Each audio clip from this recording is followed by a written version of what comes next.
It's second semi-final time here at the AGE Open Series Players Championship. I'm Mitch Leslie, joined by Three Floating's very own Sam J. Oben. Nice to be here with you, my friend. It's been pretty intense. That was the fastest game I've seen all day, and one of the most disgusting turn one damage outputs I've ever seen from a second Vor brother to be in the top 8. That was disgusting. It was shades of the semifinal from the World Championship when Chris Ayali just went absolutely nutso on Dan Rutkowski. That is this is a deck that, with an early channel Mount Heroic, just has the ability to blow their opponent out of the water. And it's just like, hey, Matt Bohr said it when he walked in. He was like, sometimes you just got to kill your opponent. And that's that. Oddly enough, it's the same 80 that Ayali's playing in. I think it was Alexander Vor across the room yells at Chris, why does your 80 look better in the hands of someone else? So plenty of banter going on there. But yeah, pretty filthy stuff. And, you know, Peter, not a whole lot he can do. Let's set our sights forward, though, because I think this matchup is a lot of fun, especially because the two players are really quite well acquainted with each other. Let's jump into this here. Anthony Pham. I guess leader of the experience. I don't know. He's the guy that drives everybody everywhere. This guy, he's so funny. When we like sort of trade cards, buy cards, he won't do the deal unless I come to locals, sign up, play round one, and then it's on. He's really big on the community out there in OC Team Honda Pilot, that's right. He carpools, he drives players to events. He gets them to come to his house and he gets them in the car. One of the biggest proponents for the Flesh and Blood scene in the Southern California region. So I love whenever I have a chance to highlight this guy. Incredibly kind individual. He delivered me so many brutal beatings on the battlefield, though. This guy is the real deal. And I think it was the Battle Hardened, right, where we saw Anthony Pham feature in the top tables, and I think in that grand final on Lexi's. Very quickly, we're going to head over to his opponent, of course. It's Fuzzy. Fuzzy's able to he made one top 8 here at AGE. He managed to get through Alexander Vor in a fantastic game, one that had a lot of really important decision points to get through, Sam. Yeah, absolutely. And you look at his win percentage, his top 8, getting into the AGE at the 13th seed. We're able to see that these players, it's not just about the players who won the whole thing. It's not just about the players who were top 8ing every time. It's about the players who showed up and played a lot and had consistently good results. 48 win percentage over the course of like 8 months is nothing to scoff at. And we get to see Fuzzy punching his ticket into the semifinals as a result of his consistent play, and it's going to be another Iyslander versus Briar. This man has only played Icelanders and Briar the entire tournament, and he's been taking Icelanders down left and right, so it's going to be interesting to see how he takes on the semifinal. Really gets the game plan. Let's talk prizing very quickly here, and of course a huge shout out to our sponsor, Collector Legion. We're here at their venue out here in Redondo Beach, so come by. I mean, I've had an absolute heck of a time. I've been buying singles, I've been hanging out, I've been playing Monopoly Deal. It's a fantastic store, great people down here. Do come by if you are in this area down towards Redondo Beach. And I play my Pro Quest here. I usually get one Pro Quest I can play. I usually come down here and do that. So make sure you come and check the place out. Let's waste no more time, though. Again, this is for the top 2 place. So you go from 250 to 600 minimum in terms of prizing if you get there. Your second semi-final is about to get underway. It's Fuzzy Delp on Briar, Warden of Thorns against Anthony Pham. Shout out to all the mothers out there. That's his middle name. Iyslander Stormbind. Absolutely. A couple heroes technically from Aria, though only one was in the Aria set. Iyslander sneaking into the Uprising format as the lone Aria hero of that set. But a couple talented heroes from the Aria region are extending the fist bump here. It's time for equipment to be set up, weapons to be equipped, and a semi-final game 8 months in the making to get underway. Don't look in Anthony Pham's eyes when you play against him. You'll be charmed instantly. You'll forget how to play Flesh and Blood. He's so well drilled. In fact, when we play locals, he banters so much, and he takes you out of the game with the banter. It's so funny. Like, you really can't, I had to take it so seriously to try and not punt against this guy. We have Shock Charmers here for Fuzzy Delp, so we've got that Spell Void 2 on deck. Yeah, absolutely. I wonder if that is a key to how he's been taking down these Icelanders throughout the day. He didn't play it against Alexander Vor. He played a Grasp. So he's switching it up here. The strategy is evolving as the day goes on, but this is something that Alexander Vor did not have. An Insidious Chill for Anthony Pham straight out of the gates. That is an ill-omened for our, Dryadic Druid over here. Absolutely. Both of these decks have the ability to just establish an incredibly important quote-unquote permanent if they get the turn 0. Normally, sometimes turn 0 is just about doing a little bit of filtering, trying to find an arsenal, but both of these decks have the ability to find something really critical in the Channel Mount Heroic, in these Insidious Chills or Frost Hexes, and Anthony, because he's the first seed, electing to go first and able to establish the Insidious Chill. So a really excellent start for him. Let's see how Fuzzy wants to respond.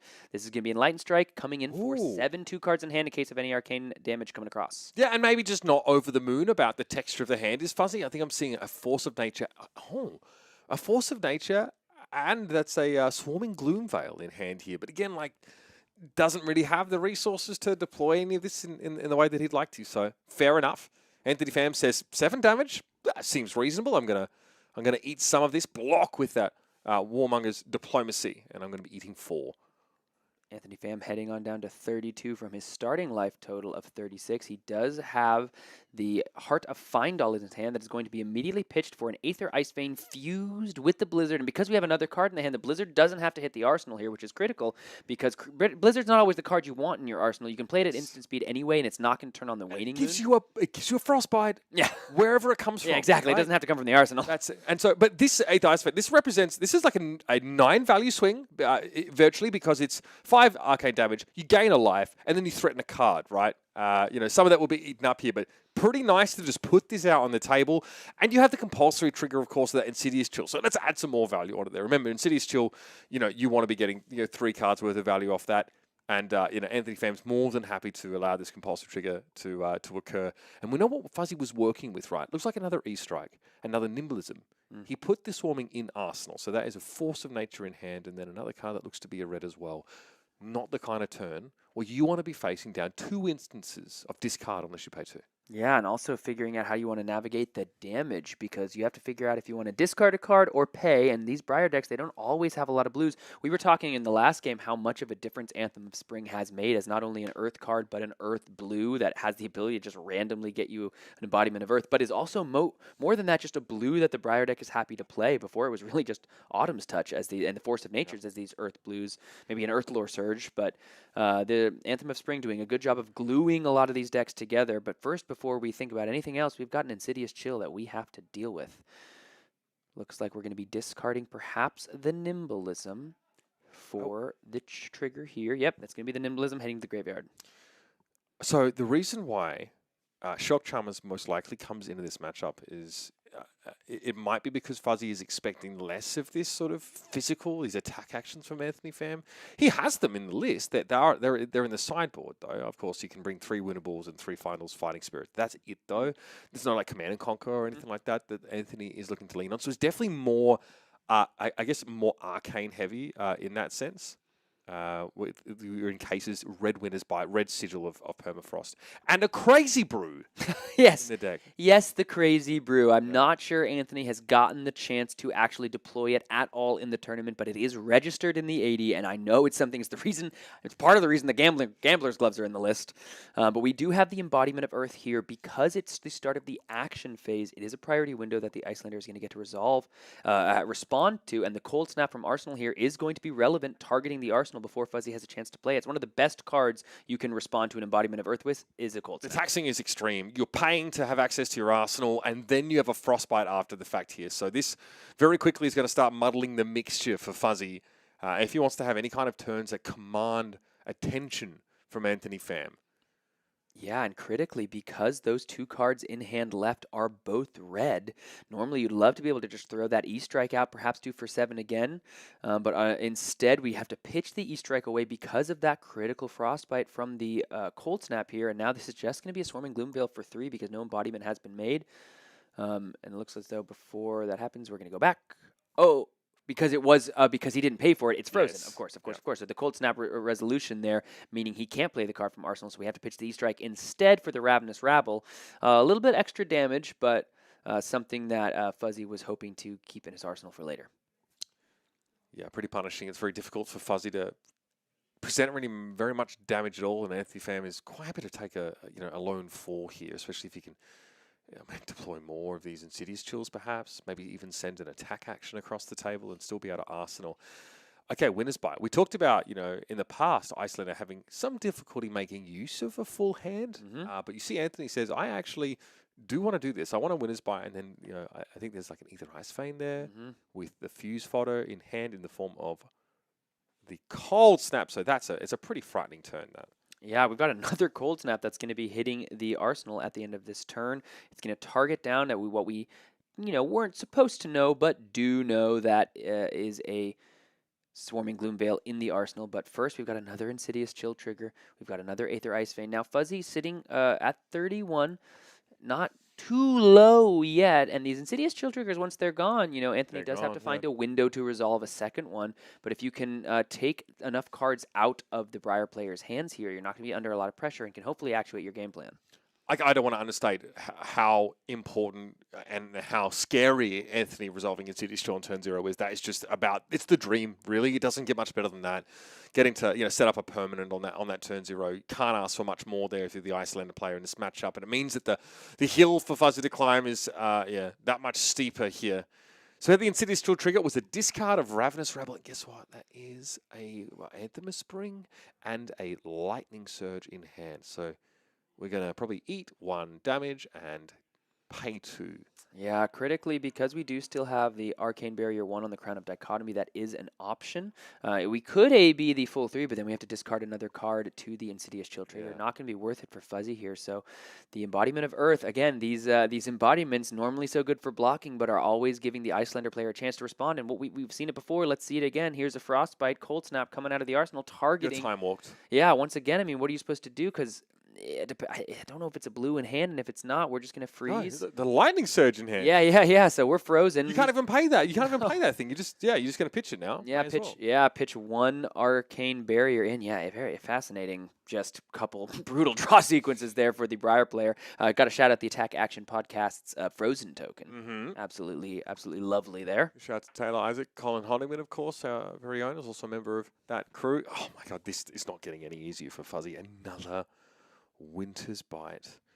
So being forced apart with a Sigil of Suffering, which, hey, you don't really feel like you need in this matchup, but that one, that's scary. Another Aether Ice Vein comes in, and that's that third trigger from the Insidious Chill. Fuzzy just looking to the skies for some sort of salvation here, because this man is about to get put in the ice chest. Now, what do you do about this? You discard the Scar. You try and eat up some of the damage with the last blue in your hand here. You're left with a Easter. You can't. You've got to keep the Scar. You've got to keep the Scar. There's no embodiment trigger on this turn.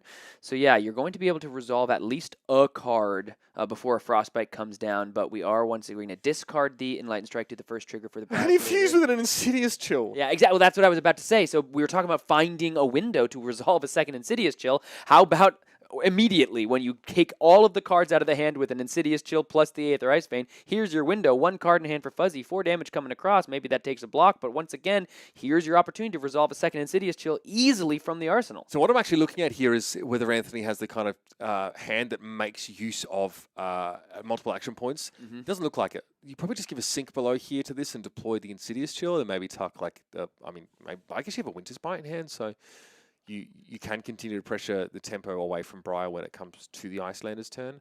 This is, I don't know how you can ask for much more than this in the Icelander's position. You're chipping damage really efficiently here. You have a D-React that just completely covers this up. You know your opponent probably can deploy from their arsenal another attack action. That was a swarming that we knew was there. So you're not going to get an Embodiment of Earth here, I don't think, if this just gets sunk. And how the heck are you playing the swarming anyway with a Frostbite on the field? Yeah, it's going to be currently an uphill climb for Fuzzy, but these Iyslander decks, we have seen 2 reds and a yellow of the Aether Ice Veins already used. We have to find other fused targets to get the most use out of this Insidious Chill. We haven't seen any attack actions, I don't yet believe, from Anthony Pham, so perhaps siding some of them out, or they're just closer to the bottom of the deck than the top. But this is an attack for 4. Technically has go again, but the Frostbite is going to have something to say about that. Anthony's holding the Sink Below. I think that's a Sink Below. He's probably holding it for like a break point here, but he can't sit on it for too long.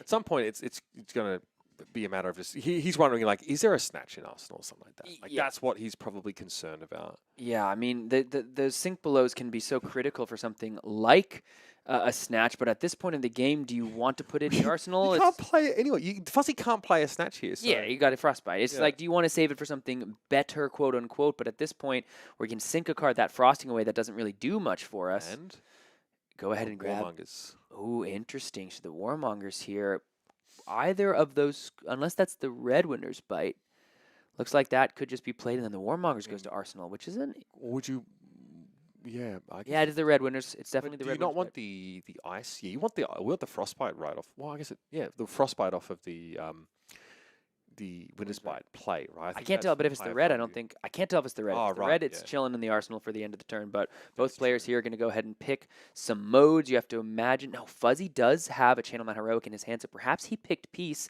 and is looking to just set himself up. The answer is no. This is going to be a Scar for Scar with Go again, so he definitely chose War.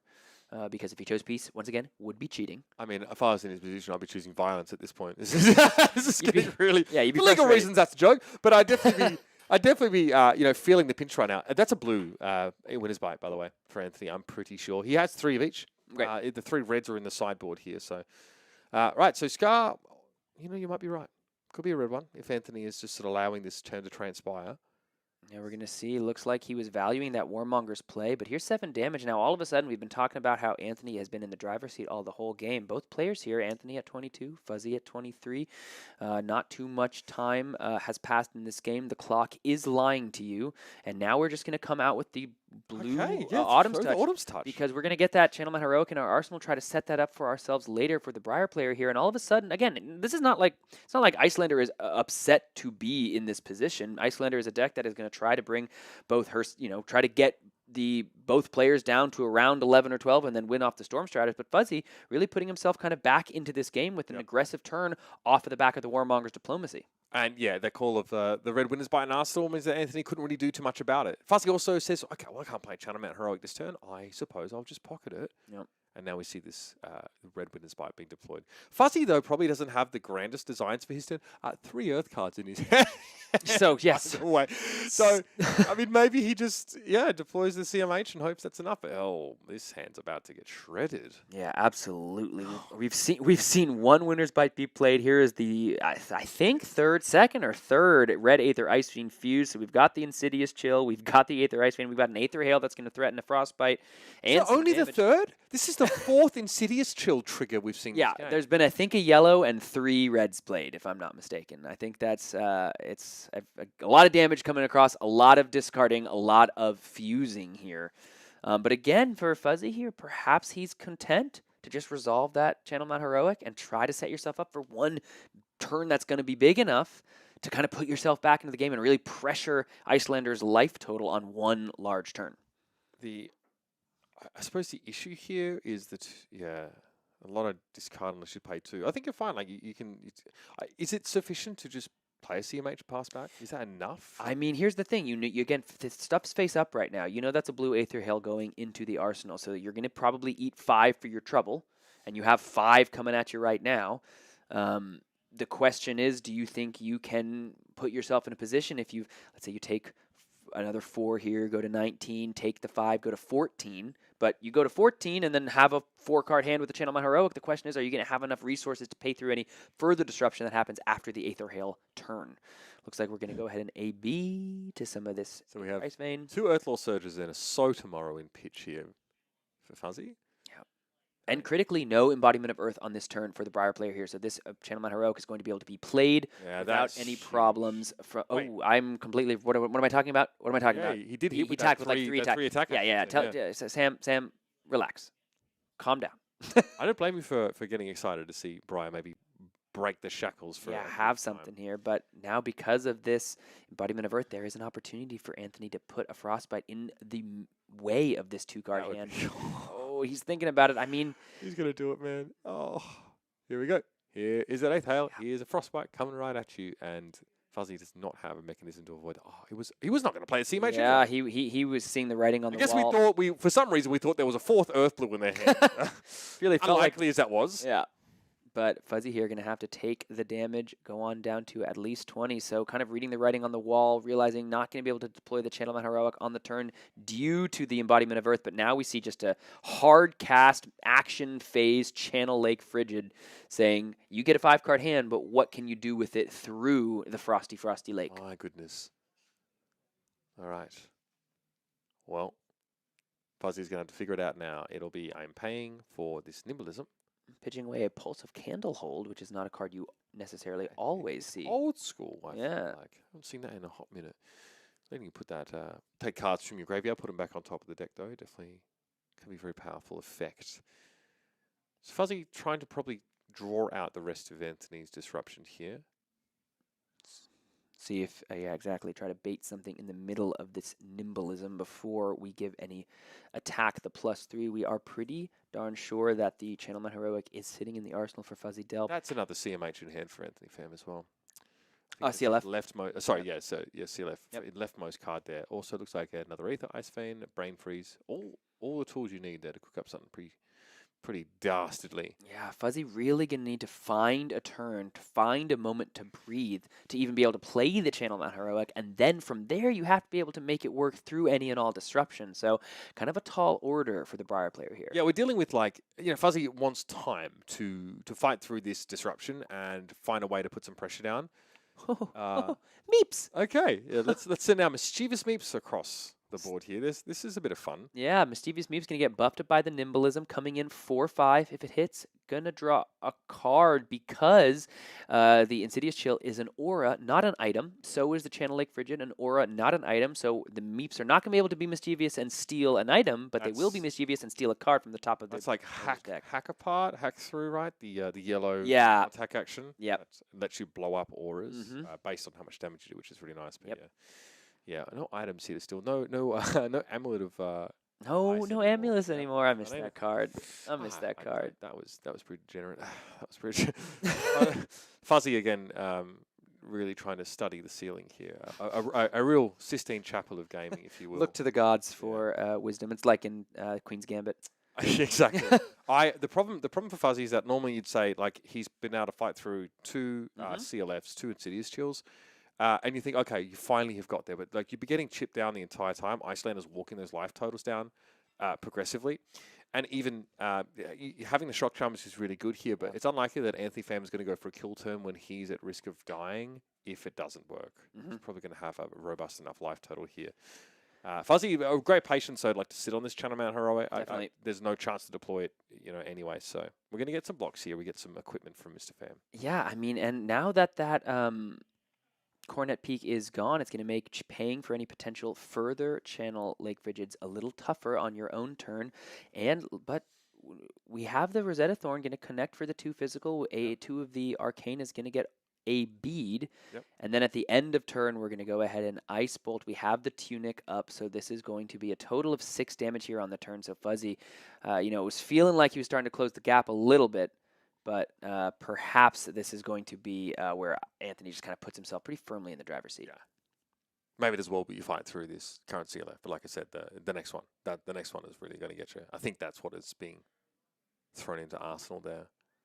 Unless Anthony, Oh yeah, we didn't even have to use the Tunic for the Waning Moon on the turn because of all the blues in our hand. So now we have it available for the CLF 1 card CLF and 3 damage. So before the Gorganian Tome resolves, going to see if Anthony wants to deploy anything. Yeah, I mean, again, Fuzzy didn't develop a embodiment of Earth token. All that damage was blocked out, which you probably feel pretty good about. But again, quite often Briar is opening her turns with the non-attack action anyway, especially if she's on a hand that consists of more than 2 cards. So you are invariably going to give it a window for your opponent. Yeah, Fuzzy just sees the writing on the surface of the lake, I think.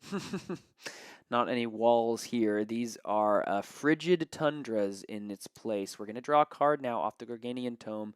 We've got a Frostbite on the field. You drew Premeditate off that Gorganian Tome. So Premeditate going to threaten the Ponder, but not going to be able to give any Arsenal card plus 3. Say, unless you're getting the CMH out of Arsenal, the Ponder isn't going to matter so much. So Fuzzy Delp here sitting at 10, Anthony Pham 18, Iyslander versus Briar in the semifinals of the AGE Players Championship. This tournament series been going on since January, and we have got a number of turns left and then one more game before one of the 3 players remaining in contention is crowned a gosh darn champion. 8 months in the running. This is pretty exciting. Yeah, it's been 6, not just SoCal. We've had people come in from Vegas and from Arizona as well. People have been traveling here to throw down with the very best that SoCal has to offer. Fuzzy now getting to count himself amongst them after this fantastic run into the top 4. Here we go. Premeditate being paid for. Dearly, might I add, given the embodiment of lightning here. So paying 2 is Fuzzy for that effect. Now we're going to clear the Frostbite, no more disruption, and now here's a Lightning Surge going to go ahead and get The go again from the embodiment of lightning. We do have to pay into that. By the should be pumped by the premeditate, no? No, premeditate pumps from Arsenal. Ah, of course, that's right. So If the attack comes from Arsenal, so this one's just going to be for the 4. We had to pay the additional resource. We have the go again. If we can, if the card in our hand is yellow or better, then we would be able to pay for the Rosetta Thorn here. Looks like they're just confirming about what would happen. Grabbing the Ponder as a threat, unless he just took the damage. Perhaps he did. Yep, he just went ahead and took the damage. So we have the Ponder token now. Fuzzy's been hoping for a Waning Moon activation so we can get this gosh darn Sigil of Suffering out of his hand, I think. Looks like the Ponder token going to resolve here. Looks like... Oh, they're going to wait. Oh, because priority, yes, we can't Ponder yet because Anthony had that tunic counter up. Yes, he's like, oh, thank God, get rid of this bloody bit of detritus that's been clogging up my grip. Tunic counter here, going to buy a Waning Moon activation for Anthony Fuzzy, A being 1, so taking 2 should be down to 8 once they update the life totals, but now we've got a Brain Freeze fused with an Insidious so chill many trigger targets on the back. Oh, God, you could have, I mean, yeah, Fuzzy Delp has got Channel Mount Heroic and Arsenal 1 in hand, and even the Earth Blue here, but he's running out of time. He's going to lose one of these zero-cost attack actions. It'll be the... Okay, we've got the Insidious Chill Trigger first, by the way, and then you lose it. Yeah, hand getting torn to shreds. And then critically, because it's the blue winner's bite, you can pay for the Waning Moon for keeping your Channel Lake Frigid around. Without the Coronet Peak, you have to find a way to do so, but a Brain Freeze fused into a Waning Moon is just about the most punishing way to do so without the help of the Coronet Peak. Just masterful. Yeah, 2 damage here coming across. Fuzzy going down to 6th. Both these players sitting at sub 20, but Anthony Pham with a resolved Channel Mount Heroic, a card heading to the Arsenal, and his opponent at 6 looks as though once he draws that correct sequence of powerful damaging spells to plop in the Arsenal and use the Storm Striders on, that's going to be all she wrote, folks. Yeah, Cold Snap here to replace itself. I mean, the Spell Void too does mean that Anthony can't just, like, force something. Not that he ever would, but he can't force, like, a Storm Strider's activation here and throw a damaging spell plus Waning Moon, where on paper that might give you the 6 damage that you need, but, we're playing the longer game here, so... Cold Snap, not irrelevant, locks Fuzzy's Arsenal down. That Channel Mount Heroic that he's been sat on for a long, long time and is going to die on that hill. It's in jail, and it's been in jail. that hill will be his can, unfortunately. We have pitching here, of course, to the Arcane damage, Waning Moon. Yeah, Dyadic Carapace here, a really powerful card. And that's time walked. Yeah, that's the turn. that's the full turn. The Frostbite there going to really put a complication on top of the Channel Lake Frigid. No Mount Heroics have been played, much to Fuzzy's chagrin. But now we've got Anthony. What can he do with the action point here? We see an Encase. Looks like that's going to be fused, so threatening to freeze up the hero and equipment. Fusing with the Channel. Oh my gosh. Oh my God. This has been a couple games of a certain player on a certain side of our screen just drawing some really powerful combinations of cards back to back to back to back to back. Yeah, it's perfect. I mean, the timing's been really good for Anthony. He's been able to sort of, and he's tried to dig a certain degree as well to make sure he gets to these. This Channel Lake goes in pitch here. The Encase, though, is obviously of grave concern. And Fuzzy is squarely on the back foot now and even risking leaking a little bit of damage. Yeah, the Shock Charmers provide you with some degree of buffer, but as soon as Anthony is able to draw this up, sort of kill combo up, it's basically curtains here, I think. Fuzzy with a Snatch. Snatch threatening to draw a card. We do have the Snapdragon Scalers, but let's go ahead and begin the process by putting a Metacarpus node activation on a blue Ice Bolt. So we're going to deal 4 arcane damage, which is going to bring Fuzzy all the way down to 1. And then let's finish the game off with a Waning Moon. That's a fist bump. That's the semifinal, folks. Anthony Pham, the first seed, heading into the finals, taking down Fuzzy Delp. We've got an Iyslander in the finals. We've got a Briar in the finals. The Elemental Showdown is not over yet. That's it, yeah. Captain of Team Honda Pilot, Anthony Pham, turns up in a bowler shirt to every event. He's the dad of SoCal, and what a huge win there for him. I struggle to see the opportunities for Fuzzy to have reversed that situation. We had 2 Insidious Chills. We had 2 Channel Lake Fridges deployed. I think we had 4 Ether Ice Veins, with fuse effects to trigger that. That's one of the most oppressive Iyslander performances I think I've ever seen. And Anthony, of course, with a smile, you can't be mad at, regardless. Oh no, you really put it quite nicely. He is among the nicest people I've ever met in my entire life. Fuzzy literally was taking down Icelanders left and right throughout triple elimination, not Swiss technically. I saw some people being like, it's actually not Swiss, it's triple elimination. Okay, through the triple elimination tournament. Yeah, you nailed it. Technically GSL. Yeah. But perhaps in a game like that, when you're on the back foot, you have to think about where can I use the Spell Void a little more proactively rather than defensively on one of those Aether Ice Vein turns. Like if I keep getting my hand shredded apart, will I ever find the ability to take a front step rather than just playing, please don't hit me, please don't hit me, please don't hit me? Was there any opportunity to do so? I don't know. Fuzzy's an incredible player and just made an incredible run. Yeah. Looking at, an autopsy of the match, you just have, that's a question we can at least ask. I don't think that Flesh and Blood is a high variance game, but I think that sometimes your opponent, when they're able to chain together these heavily disruptive effects, it's very punishing. Briar probably needs like a turn off from that, right? I don't know. Man, even like Cold Snap is really effective against her, right? It's like, it's Frostbite, and it's like you have to pay to keep that arsenal going. Fuzzy sat on that channel Mount Heroic very patiently. There was no force. There was no like having a turn where all you did was deploy the channel Mount Heroic and then pass it, because there might have been some turns we could have just like forced it in. But it's just so face up to Anthony that he just like hits you with full force of your disruption on the next turn. There is no way you're keeping that card in play. So, Fuzzy's had incredible showing. I can see like his understanding of the game plan at Iyslander is extremely sophisticated by this point. Really understands how to play it out. It's funny. It's been a story of two very different Briar performances over our two semifinals, right? Yeah. One where like the variance of Runeblade really favored Matthew Vore. The other where just the raw power and consistency of Iyslander with a little bit of running hot into some of those draws provided a very different result. Think about that game, how different it is if there isn't an Insidious Chill on the very first turn. It's just an entirely different experience. Yeah. Sometimes that is just how the cookie crumbles, but at the end of the day, Anthony Pham punching his ticket into the finals of the AGE Championship. Let's go ahead and take a look at the top 8, folks, because it's all come down to this. 8 months or some change since January. It's now August. Someone else do the math, because I am just looking at two incredible players, Anthony and Matthew, Iyslander and Briar. It's an elemental battle for the ages. It's all come down to this. Yeah, it's SoCal versus Arizona. The last remaining Vore brother will hold the line going into that final match against Anthony Pham, who had a fantastic showing at Battle Hardened LA as well, piloting Lexi at the time. And as soon as he maybe realized that the time was right to make a return to Iyslander, he very quickly sort of made that happen.